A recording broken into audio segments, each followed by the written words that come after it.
cover today, so I think I will just start right away because we have like Chungsoo and we also have Fan. Hi, Fan. And Hello. hi. And we also have to cover about the value study, so I think we just get started for now. And I think I will let people chat a little bit later. So, okay, everyone can see my screen, right? Yep. Okay. Hi, everyone. Good afternoon and good evening for some of you. Welcome to the Odyssey APAC community call. And today we will have three topics. It will be Odyssey news, and we invited two presenters, Chongsu and Fanbu, and they will give us a presentation about the Legend Type 2DM latest updates, and also we will cover the 2026 APAC study, which is the value study. So, as you guys all know, we have the Odyssey Global Symposium is coming up. I hope a lot of people from APAC submitted their posters, and hope we will see together at New Jersey. And I'm pretty sure our app posters are at the scientific review period, and you will get the submission acceptance by July 15th. And um and one of the most big one is we can finally. I'm very glad that I can share the concrete plans for the Odyssey APEC Symposium this year, which will be in Korea. And I know a lot of people have been putting us like a lot of serious work behind the scenes to make this happen. So thank you all. And I also have like I also know like how much people have showed their excitement that there's around like this big like there is being this symposium is being hosted in Korea. So people have been looking forward to it for a while too. So to walk us through about this APEC Symposium's details, and I will hand it over to Gan, who is a symposium coordinator. And Gan, it's over to you. Yes. Yeah. And Thank I you, will, Jiwon. yeah, Yes, just thank you, give me a Jiwon, for cue. starting Yeah. us off. Yes. So I hope everyone can hear me. And hi, for those of you who don't know me, I am a new APAC Symposium coordinator for this year. And to briefly explain about the symposium, so we have 3 days, starting from November 13th to 15th. So on the first day, we will have the main conference, and the second day, we'll have tutorial and datathon, which are parallel sessions. And on the last day, we'll have the continued team activities for the datathon and the closing/networking. So basically, we will have 5 themes for the main conference. It's each of them would be reproducible and reliable, robust, regulatory, rapid, regional, but global. And likewise, we'll have the value study explanation and the progress up to date on the rapid section for the people who will be talking during the rapid session. And for the tutorial, it's still tentative for the tutorial, but we'll have the basic fundamentals of OMOP CDM and how we can use those tools to analyze and apply to diagnostics and population level estimation. Next slide, please. So the most important thing is the registration. The registration fee will be in Korean won, and the exchange rate of $1 equals 1,500 Korean won was applied. And so the symposium will be approximately $167. And if you register as an early bird price, which will be applied until September 30th, it will be $120. And tutorial and datathon will be $100 each. And we don't have early bird prices for tutorial and datathon, so keep that in mind. And registration page will be available soon, so keep an eye out for the registration page. And it will be uploaded on the Odyssey.org website. So yes, for your information, the symposium info page and Google form will be uploaded first, because we're still working on the registration page. And abstract submission for the APAC symposium will be until August 17th. And I just tossed the symposium information page and the abstract submission Google form to Craig. So hopefully he can update as soon as possible. So you can find the abstract submission link and the info page probably by next week, I hope. And yep, that's it for now. Thank Does you, anybody Gan. have does anybody have question, or Yeah. if you have any questions regarding this, just um, Teams me or send me an email or anything. Just grab me, and I can They I'll can tell you grab as much. you. Yeah, Sorry. I'll tell you. If you're in Korea, you can grab me, Yeah. but yeah, I'll tell Um, you as much as possible. Thank you, God. We Hmm. have Chan here, and we also have Chan, and we have Song, and also we have Chungsoo. So anyone who wants to add on to anything about APAC Symposium this year, this is your time. And if there's no feedback, again, the abstract submission is until August 17th, and I will announce you guys every month, so don't worry about it. Yeah. Anything Uh, else, Gal? Oh, yeah. yeah, John. do you know when is the deadline for the early bird registration? Oh, Uh, the deadline for the early bird registration is September 30th. Okay. September Mhm. 30th. Okay. So we have plenty of time. Yeah, but We please be aware that the limit there is a limit for a tutorial on datathon. Only we're gonna include only 50% per Yes. Mm-hmm. Hmm. tutorial on datathon. So if you are late, you might not be able to register for a tutorial or datathon. Mm-hmm.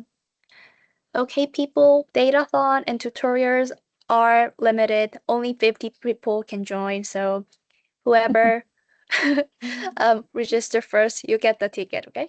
Yes. First come, Yeah. first serve basis. Yeah. Thank you, Gan. Thank you, Chan.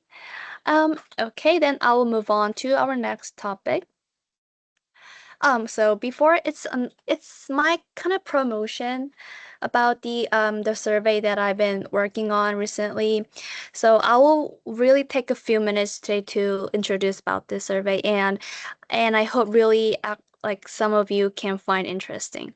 So so I've been asking myself and wondering for a while now that so in this era of foundation models, like does standardization still matter? So when we think about it, like the large language model can just read the clinical notes as is, so no cleanup needed. And the multimodals go even farther. So they can handle images and signals and free text and all kind of data they never like fit neatly into rows and columns in the um, tabular schema. So it makes you the wonder like when we spend like we spend like more than 10 years building this almost common data model and getting everyone to speak the same data language, but is that still the thing that makes AI evidence trustworthy, or is it like slowly like turning into the extra baggage that's something we keep maintaining out of habit so while the technology moves past it? So my question was like, I don't really, that was my question to create, to organize this survey. And honestly, I really don't think that we really asked ourselves yet. So that was my drive. Um, so so about the survey, it's not a data analysis, it's kind of community survey, and it will be a cross-sectional and of course global, and I'm targeting about like 300 responses, minimum I will say 200.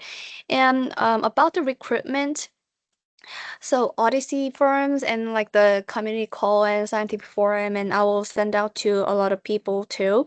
And about the analysis and we're not like measuring whether the community agrees on average. So I will map we're gonna map the result where the community diverges.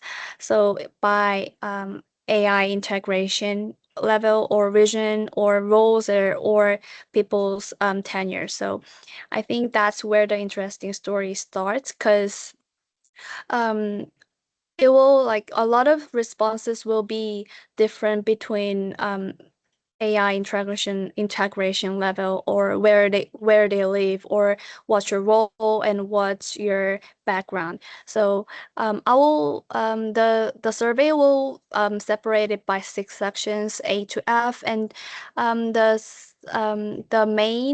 thing that carries the most weight will be section C, standardization in AI era, and that will be the primary results. And about the section D, we also ask about the mitigating medical AI failure modes.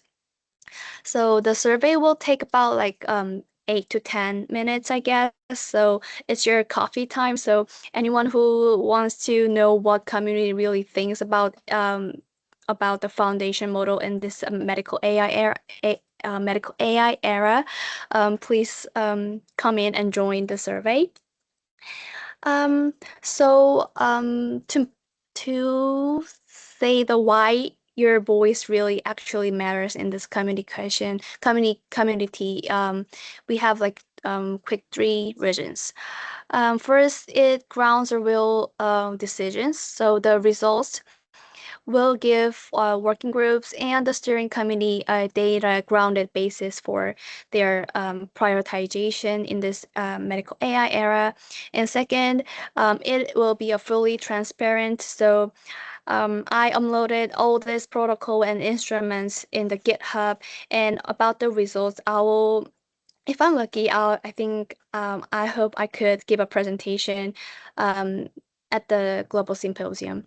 So because I submitted the poster. So and last, and it is the one that I care about most is the community. The results will be the community owned. So your responses don't just will end up counted. So it will help people to shape out how we interpret the results and I think I believe it will start a great community conversation too. Um, so one last thing, everything is all public on GitHub, as I said. So you can just scan and share to people around you and join the conversation. So please let me know if you're interested in this community survey. And any feedback is always welcome.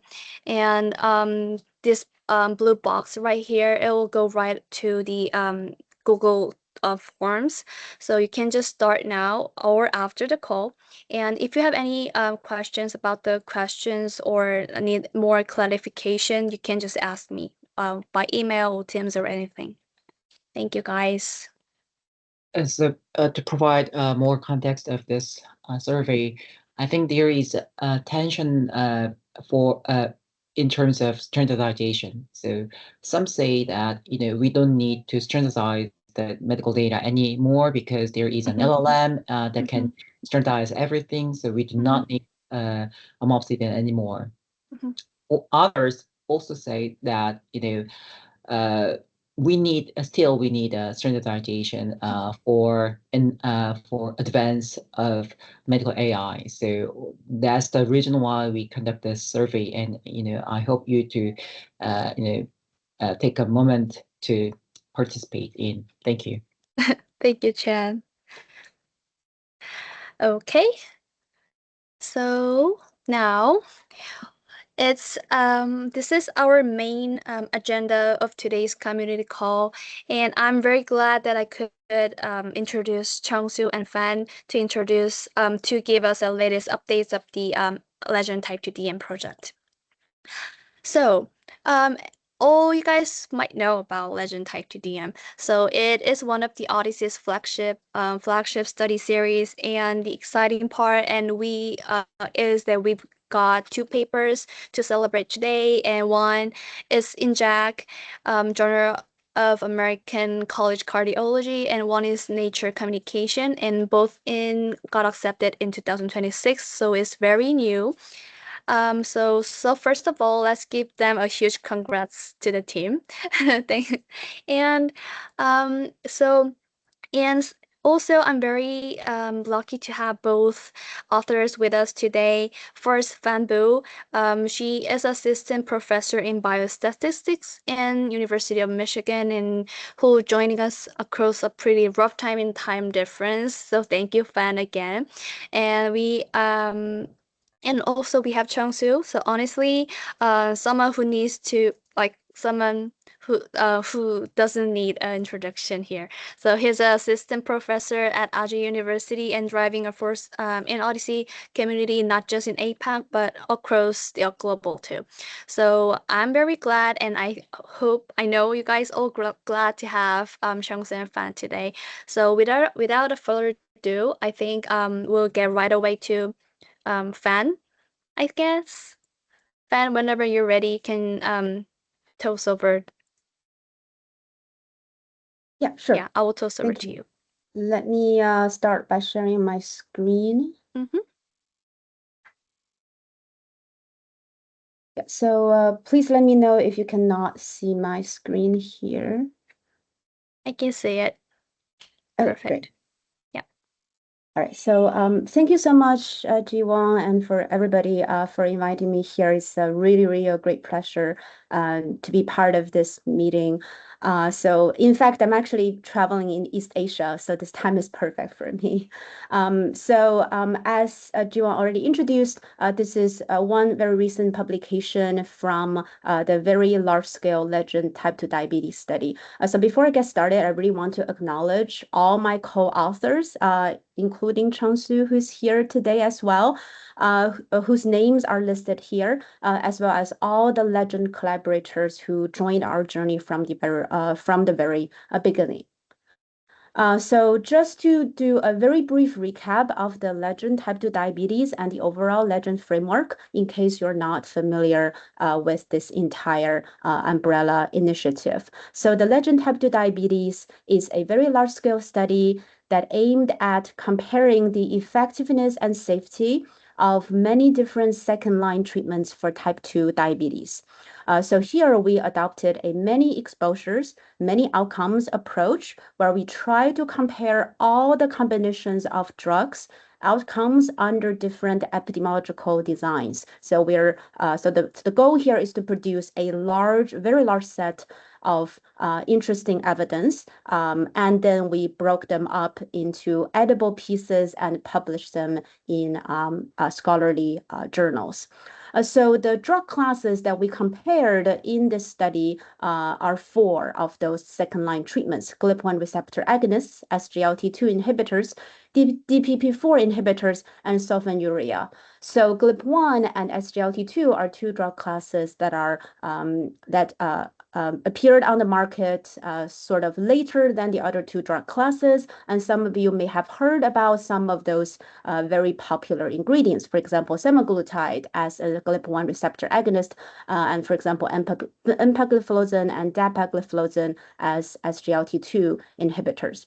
In terms of the outcomes, we actually looked at 32 different outcomes, including cardiovascular and renal effectiveness outcomes, and many patient-centered safety outcomes, for example, gastrointestinal adverse events. So previously, so just a little bit more detail about the whole study. So we ended up including about 5 million total patients who were diagnosed with type 2 diabetes and were already using metformin as the first-line treatment. The study included 17 multinational databases, just to highlight a few from the APAC region: Japan, South Korea, Australia, mainland China, Taiwan, and so on.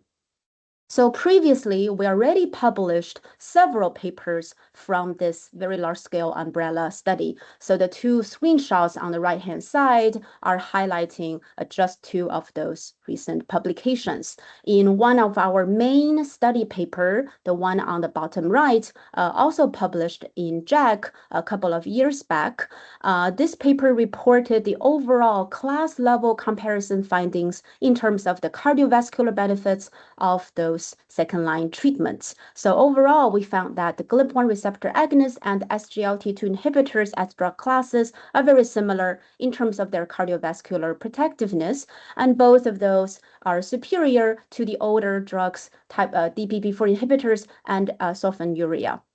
And in a paper that we published last year in Diabetes Care, we investigated the earlier reported signal of the thyroid tumor risk induced by GLP-1 receptor agonist compared to other second-line treatments. We found out that this risk is in fact statistically insignificant, and we also wrote an internal report to the European Medicines Agency to inform their regulatory decisions. Last year, we also wrote a paper under the LEGEND Type 2 Diabetes framework to investigate the reported risks of NAION, which is a rare type of neural stroke in the eye associated with the use of GLP-1 receptor agonists. So this increased risk now is already included in the current clinical guidelines. So that's, again, another contribution from the OHDSI community under the LEGEND initiative.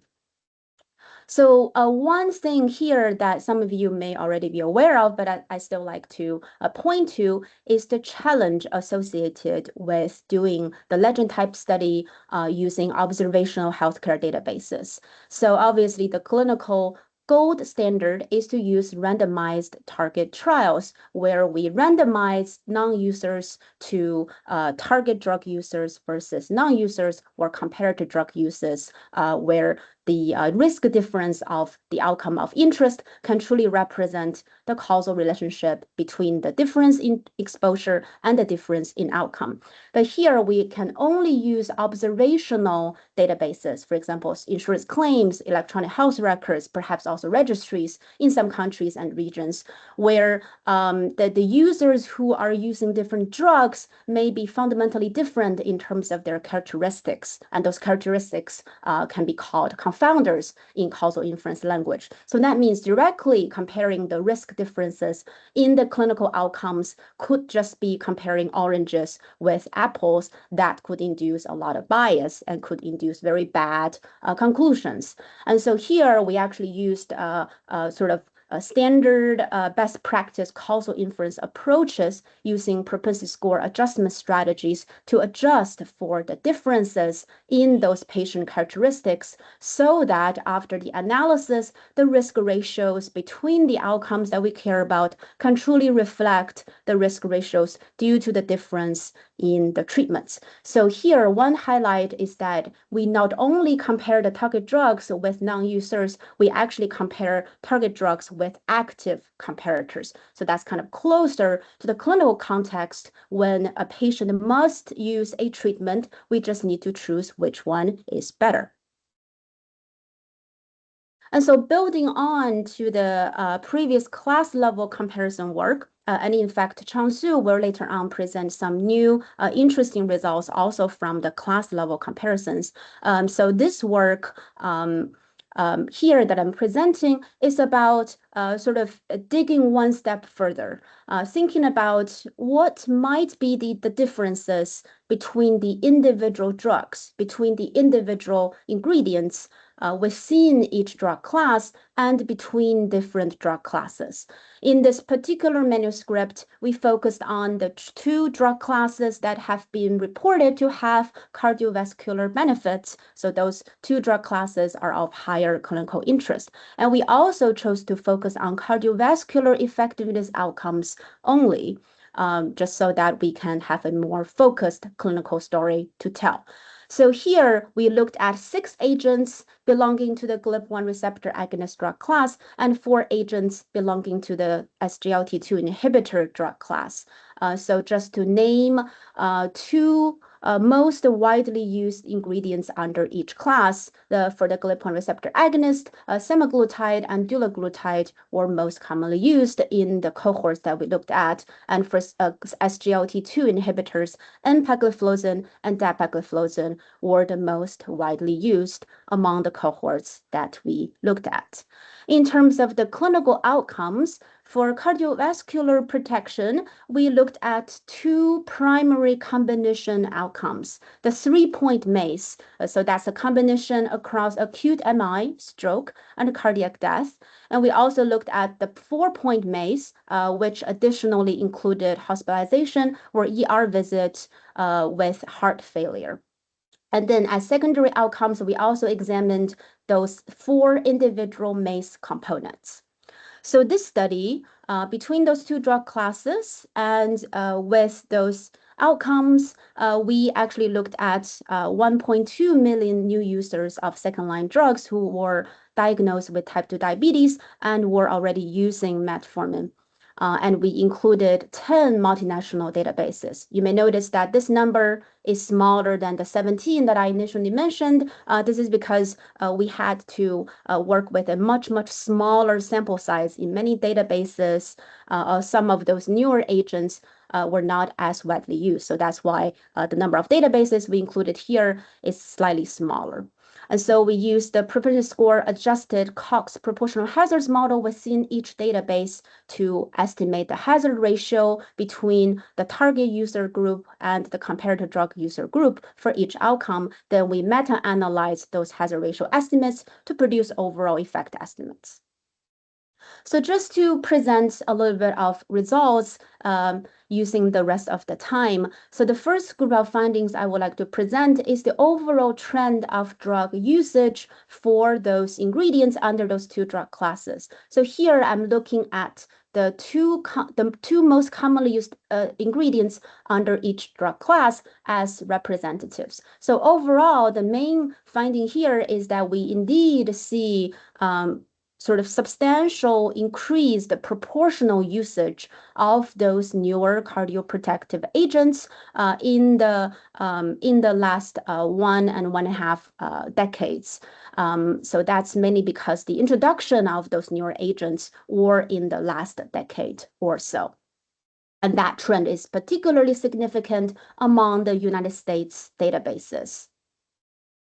The second group of findings I would like to present is about the cardiovascular effectiveness comparatively between those agents within each drug class and between those 2 drug classes. So here I'm showing quite a bit information. So you don't need to look very closely, but essentially the key message here is that those agents are very similar in terms of their cardiovascular effectiveness within each drug class and between those 2 drug classes. So if you would like to interpret those figures, basically if the dots and the ticks are striding the central dotted line, that means an insignificant difference in the risks of the outcomes comparing to individual ingredients. And that finding is true among the general population of type 2 diabetes patients and also among patients who additionally already have history of cardiovascular diseases. So if you're interested, you can check out the paper in JACC, which Jiwon already shared a screenshot in her slides as well. And so just to present a little bit of summary and discussion in terms of where we're going next for this. So first of all, just to reiterate, the overall findings in our individual ingredient level comparison study actually support the flexibility in the current clinical guidelines between those 2 drug classes. So currently the clinical guidelines basically says that if you have patients who have high cardiovascular risks, you can give them a GLP-1 receptor agonist or an SGLT2 inhibitor. There's no specific difference about which one to choose for the better. So our overall findings indeed support these kinds of clinical suggestions. However, we are only talking about cardiovascular benefits here. In this manuscript, we didn't present safety outcome results, but of course, under the LEGEND Type 2 Diabetes study, we did look at safety outcomes. Specifically for gastrointestinal safety events, we kind of know that the GLP-1 receptor agonists are associated with a higher risk. And in terms of DKA, the SGLT2 inhibitors would have a higher risk. But of course, we would like to examine the ingredient level differences to see if there are any interesting signals as well. So that's a future work that we would like to write and potentially publish hopefully soon. And then we would like to hopefully expand this study to newer and potentially interesting treatments, for example, newer agents such as tirzepatide and combination therapies, especially combination therapy between GLP-1 receptor agonists and SGLT2 inhibitors, which are more and more used in clinical practice in recent years. And also, very, very importantly, particular to this group, I think we would definitely like to have more data partners joining the LEGEND initiative, the overall framework, particularly from the APAC regions and countries. I have to admit that even though we have included a lot of databases from the APAC region already, many of those databases have very small sample sizes, so we weren't able to have a lot of statistical power due to the moderate sample sizes. We already have ongoing conversations with potential partners from Thailand, Hong Kong, etc. But I would like to deliver this message to you all that you all can be a part of this effort, even if you are not a data custodian, if you're a statistician, an epidemiologist, a medical doctor, if you're interested, we would like to have you join us. So that's all I want to talk about for today. Thank you so much for your time. Thank you, Fan. Actually, your message was really well delivered to our community, and in my personal experience, I'm very closely talking with China collaborators who have access in Yunju regional health data, and I'm also have very interest in using a combination drugs, because I understand that fixed dose combination drugs are also widely used to treat type 2 DM, but haven't really researched in LEGEND initiative yet. So, and yeah, so I was gonna ask this question after we have Chungsoo's presentation, but is there any reason why there's no combination drug related LEGEND study yet? Is there is it hard to design the study, or is there any limitation or hurdle to like look through that? Yeah, that's a fantastic question. So for the LEGEND Type 2 Diabetes study, originally we didn't consider combination therapy or like the whole patient trajectory drug switching, I guess mostly because of feasibility. We wanted to have a first step study to look at the new users, the initiation of second line drugs. But I think doing combination drug investigation is definitely possible, and I think it's definitely one of the next steps that we would like to consider. And in fact, I think Chungsoo is actually leading a study in that direction, but for hypertension right now. Really? So see that the framework is already there. So maybe cool. Chungsoo will be interested in leading the type 2 diabetes version in the future. Nice. Yeah, for the LEGEND hypertension one, yeah, I should reboot that project as well. I personally experienced so many hurdles to implement these LEGEND concept to the combination therapy, because there are so many combination. Theoretically, like for the hypertension, I saw like 100,000 of combinations we should consider. So yeah, that means then yeah, which means we need a lot of discussion to address all of that kind of concept in the current LEGEND framework. Nicole. Yeah. Just a quick follow-up from that. I think, Chungsoo, in terms of the combination hypertension products and perhaps even the combination diabetes products, a LEGEND study would be really useful just to think about the place in therapy of combination versus single products. I know Australia has very recently changed its regulations to allow first-line use of combination therapy in hypertension, whereas previously you needed to, show that you're stable on 2 individual combinations. So it might be, rather than the effectiveness of the specific products themselves, it may just be worth looking at the approach to combination therapy and its place in treatment pathways. That would be a really useful piece of work, because it's very much more cost effective in many situations to have a 1 pill rather than 2 pills. So Jack? Oh, I had a totally separate point to yours, Nicole, but thank you. Yeah, like that's incredible to think about as well. I was thinking about the GLP-1 SGLT2 stuff that Fanbu discussed, and in terms of like the efficacy on reducing MACE risk, or being similar essentially, that I think has a really nice story for maybe lower income countries that, where people might not be able to afford, or the government might not be able to afford GLP-1s, for example, where, if SGLT2s are just as good, then, perhaps we can, I don't know, I think there's a nice piece that could be written there around the cost and policy, and maybe such a study wouldn't necessarily need to be done in the Asia Pacific if we've already got that information from overseas that they're equivalent in terms of their effectiveness. Yeah, that's a very nice point. Thank you. Thank you, everyone. If you guys, anyone who has any questions, you can still can ask question after Chungsoo's presentation.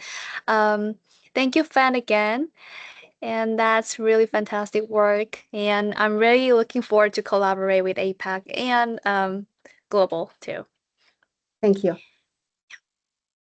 So whenever you're ready, you can get started. Okay, can you see my screen? Yep, clear. Okay. So thank you, Fan, for your very give us kind of great explanation on the LEGEND type 2 diabetes study, and then specifically for your study as well. So for my presentation, I should focus on my project in terms of the safety outcomes in the older adults population with type 2 diabetes specifically.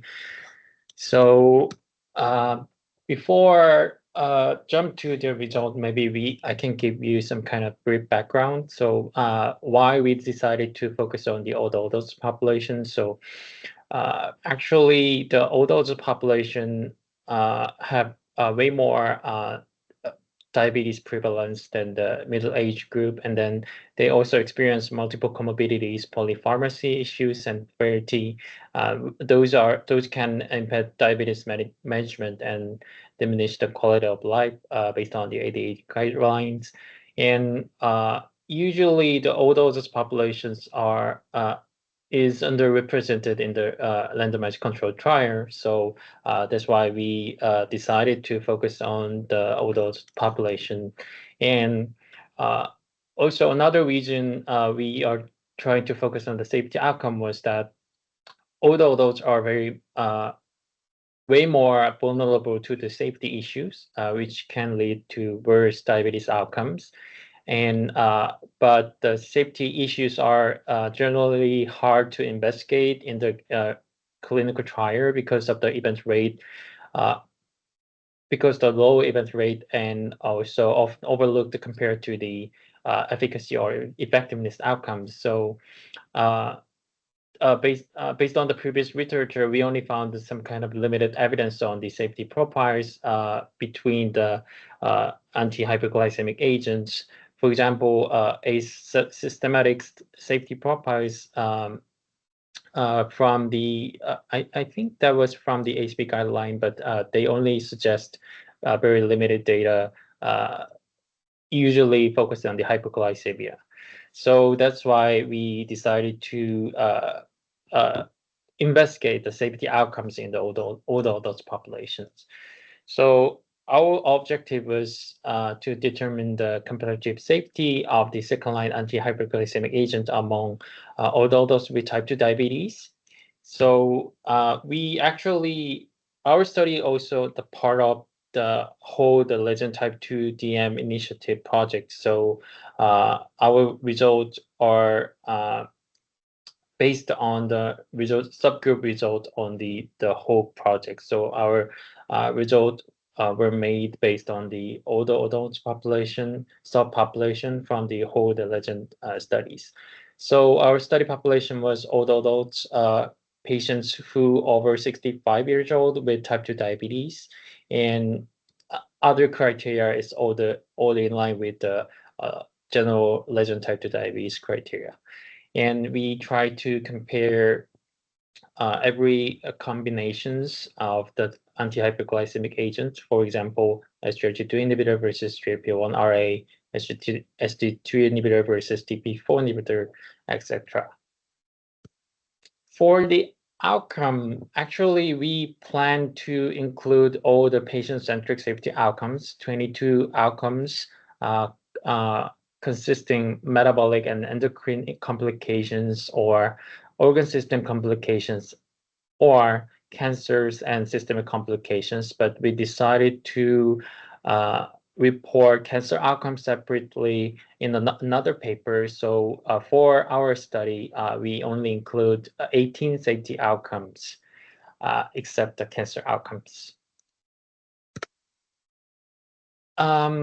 Originally, in the LEGEND Type 2 Diabetes project, there are 20 databases. So, but we excluded nearly half of databases because of some databases having no data for the adult population, and some databases having incomplete result for the adult population, and some databases with some quality issue. So because of that, finally we just included 9 databases. And also we added some additional criteria. For example, we only used result when each arm met the minimum number of patients, like over 1,000 patients for the statistical power. We try to follow all of the OHDSI's recommendation for the network study, from the pre-specified study protocol to the study diagnostics. And finally, we included 38,000 analysis from 9 databases with 6 comparison pairs with 118 outcomes, including safety outcomes and negative control outcomes, and also considering 2 propensity score adjustment method and 3 follow-up strategies. So all of the statistical analysis is quite aligned with the pretty standard OHDSI type of statistical analysis, like propensity score matching and stratification, and empirical calibration from the Cox hazard model. And also we conducted a kind of study diagnostics steps as well. And we did random effect meta-analysis using only result after the study diagnostics. And I also added some kind of additional step, like for the multiple comparison problem with the unfairly corrections. As a result, we can get a total number of older adults with 1.8 million patients across 9 databases. For example, for the SGLT2 inhibitor, we can get 173,000 patients from the databases, and then for the GLP-1RA, we can get 73,000 patients from 4 databases, etc. So this is a baseline patient characteristics for the SGLT2 inhibitor versus GLP-1RA new users in the open claims database. So we can see all of the covariates are well balanced after the propensity score adjustment. And we also did study diagnostics step. So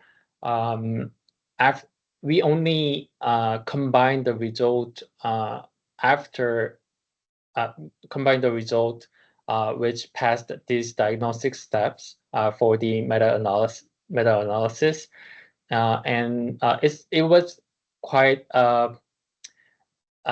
we experienced kind of painful loss of databases from this step. Actually, we could see the median 3.3 databases were included for across all outcomes in comparisons between the SGLT2 inhibitor versus GLP-1 RA.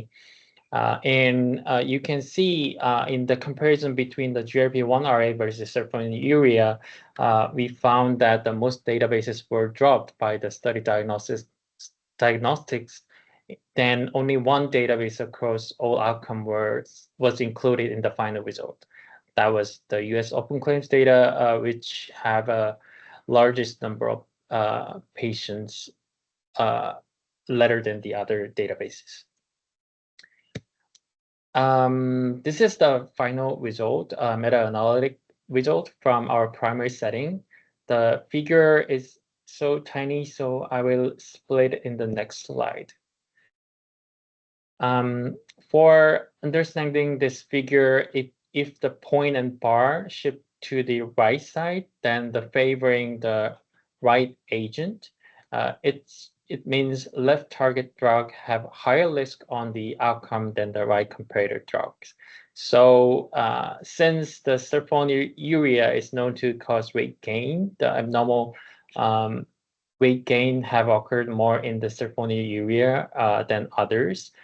Diabetic ketoacidosis was observed to have an increased risk in the SGLT2 inhibitor than other agents. And in terms of hyperkalemia, SGLT2 inhibitor and GLP-1 RAs are more favorable than the other drugs. And it was clear that the hypoglycemia occurred more frequently in the sulfonylurea. And for the organ system complications, as we expected, we can see some high risk of GI intolerance in the GLP-1 RA in our figure as well. And for the peripheral edema, we can also see some beneficial effect of GLP-1 RA and SGLT2 inhibitor than the other DPP-4 inhibitor and sulfonylurea.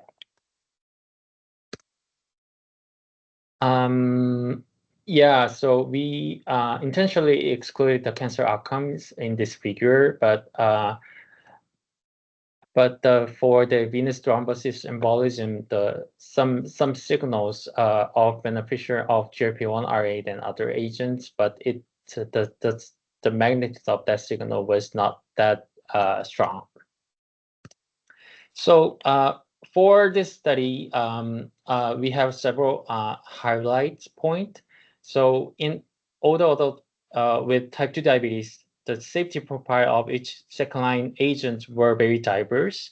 The GLP-1 RA and SGLT2 inhibitors showed not only better effectiveness, but also better safety, generally safety outcomes, including hypoglycemia, hyperkalemia, peripheral edema.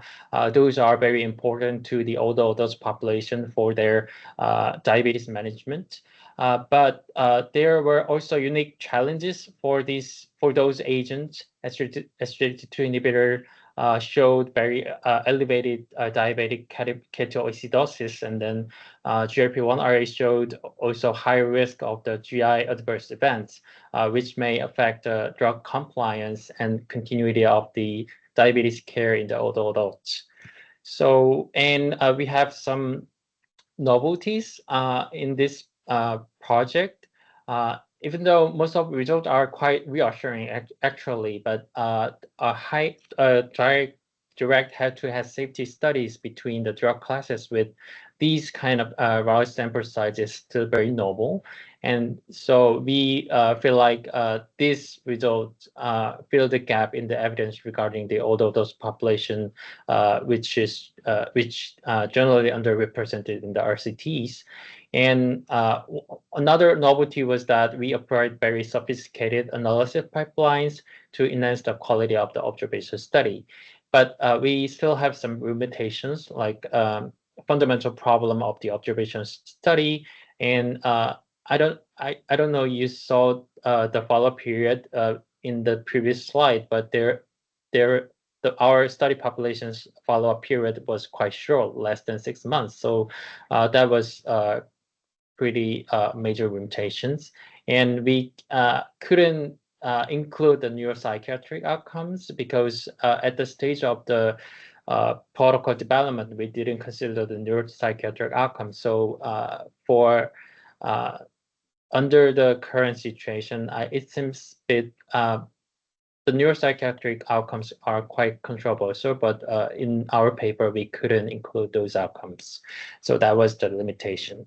And I kept thinking why the challenges to the APAC databases in these global projects. So how can APAC data contribute to global studies? So this is kind of the open questions, but to my experience, we need to do some more better job in terms of the accessibility of our databases and the data readiness, because when the global project started, then we should be ready to execute the code, but some organizations are not ready to adopt the sophisticated study codes. So that was the problem. And also, I experienced some data quality issues from the APAC databases. So that was the major reason to be excluded in the global studies. And I'm also very interested in the specific methodology to for the small sample data sets. I know some of the collaborators already published it on this methodology. For example, George already published some paper to address the covariate balance for the small data set. But I really agree to, and I really feel like we need to expand this methodology for the APAC database as well. And yeah, I want to say that we should keep think how can we expand our potentials from the APAC database to the global studies as well. So that was my presentation. Thank you for listening, and please check it out our Nature Communications papers. And also this paper featured in the journal's Translation and Clinical Research Focus section as well. Thank you. Thank you, Chungsoo. Yeah, Jason and Nicole. I see Jason's hands first, so Jason, you can go first. Oh, Nicole, it's you. Yeah, only you. Nicole first. Yeah. Thank you. Just really quickly, and I know we're running out of time. Chungsoo, I'll get you. I'll email you after this because Evelyn Go from Singapore and Jack online as well. We're working on a study where we're actually specifically looking at the question you just asked at the end about what is it about the Asian databases that means that they haven't been included. Like, is that down to the negative controls? Are they appropriate in the Asian setting? Is it sample size? Is it data quality? Is it something else that we're not quite understanding? So I'd love to get you involved in that study. So look out for an email. That's all. Yeah, sure. Yeah, come join us, Chungsoo. We need Okay. you. Yeah. And I think Evelyn's presenting at Global, or hopefully presenting at Global on it as well. Okay. Yep. Chan? Jason? or Chan? Oh, Jason, Chan. Oh no, I just I pressed the wrong button. I Oh, want to okay. give thumbs up. Yeah.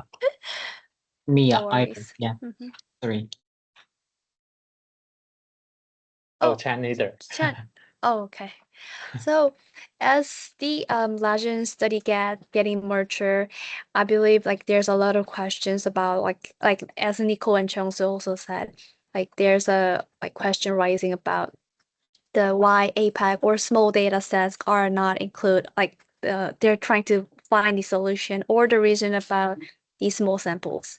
So I'm also very interested in that topic. So I'll reach out to you, Nicole, if I'm possible, or yeah, thank you guys. And I know we have one agenda left. Jason and Nicole, they prepare about the protocol, I believe, but we are running out of time. So I just want to ask you guys opinion about is that okay? We will spare another time for a scientific forum, or we still have 5 minutes, or we can talk about it at the Teams channel. Like what is your preference? It's a little bit challenging to present Yeah, within 5 sorry. minutes. Yeah, sorry, Jason. I totally messed up with the time allocation today. How about we integrate today's presentation to the next time in 2 Do you think weeks? it'll work better that way? Okay. Possible. We- How about yeah. Nico? Yeah, I think what we'll do is circulate the draft to this group, the online draft of the protocol as it stands, and ask for people to provide some comments, and then we can have a discussion at in a fortnight's time. So, okay, so we are right now, right here, finalizing the protocol. But as Nicole just said, we'll combine scientific forum and today's community call topic at the July 2nd. So yeah. Okay, then Cynthia. Do you want? Oh yeah. Yeah, Indra. Yeah. You go first, Yes. Cynthia. Okay. Yeah, I just wanted to say that I mentioned the APAC values study at the pregnancy and reproductive health group, and wondering if you might be able to, or someone might be able to present at that group, because there might be people who have data who could join and be interested in that. Do you know when the next meeting is, Cynthia? I'll look it up in just a minute. Okay. Yeah, if you could email it through, that'd be perfect. Yeah, And one sure. of us I'll can just do that. head along. Did you want me to? I can put the protocol in the general APAC channel, like put a link to it. Yeah, yeah. That might be the best way to distribute it, other than by email. Yeah. I think that'll work the best, because just share the protocol at the Teams channel, then we can all circulate together, right? That's what you. Yeah, sounds good. Okay. Yeah, sounds good. Thanks, Jack.